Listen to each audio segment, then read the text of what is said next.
যে খবরের দিকে আমরা এবার নজর রাখতে চলেছি, অন্যতম বড় খবর এই মুহূর্তে এনআইএর এসপি অপসারণ ইস্যুতে চড়া সুর তৃণমূলের।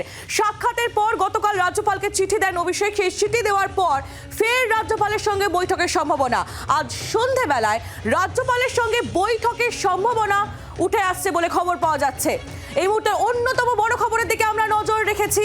এনআইএর এসপি অপসারণ ইস্যুতে চড়া সুর তৃণমূলে। সাক্ষাতের পর গতকাল চিঠি এবং আবারও সাক্ষাতের সম্ভাবনা। শ্রেয়সী গঙ্গোপাধ্যায় আমাদের প্রতিনিধি রয়েছেন আমাদের সঙ্গে টেলিফোন লাইনে। শ্রেয়সীর সঙ্গে কথা বলবো। শ্রেয়সী, এনআইএর এসপি অপসারণ ইস্যুতে ক্রমশ সুর চড়াচ্ছে তৃণমূল, আবারও রাজ্যপালের সঙ্গে সাক্ষাতের সম্ভাবনা।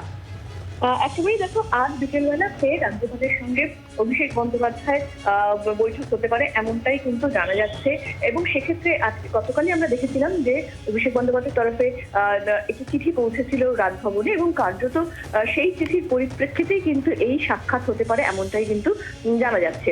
এখন এক্ষেত্রে তোমাকে জানিয়ে রাখি যে গত পরশুদিনে অভিষেক বন্দ্যোপাধ্যায় তিনি রাজ্যপালের সঙ্গে সাক্ষাৎ করেছিলেন দিল্লির যে ঘটনা ঘটেছিল সেই ঘটনার পরিপ্রেক্ষিতে, এবং সেখানে তিনি ব্যবস্থা নেওয়ার কথা বলেছিলেন রাজ্যপালকে। রাজভবন সূত্রে যেটা জানতে পারছি আমরা, ইতিমধ্যেই কিন্তু সেই চিঠি অর্থাৎ অভিযোগটা জমা করেছিলেন অভিষেক বন্দ্যোপাধ্যায় সেইটা ইতিমধ্যে ইলেকশন কমিশনের অফিসে পাঠিয়ে দেওয়া হয়েছে।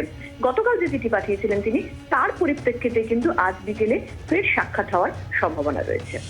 ধন্যবাদ শ্রেয়সী। শ্রেয়সী গঙ্গোপাধ্যায় আমাদের প্রতিনিধি ছিলেন আমাদের সঙ্গে। বাংলার আওয়াজ, বাঙালির আবেগ, জি 24 ঘন্টা।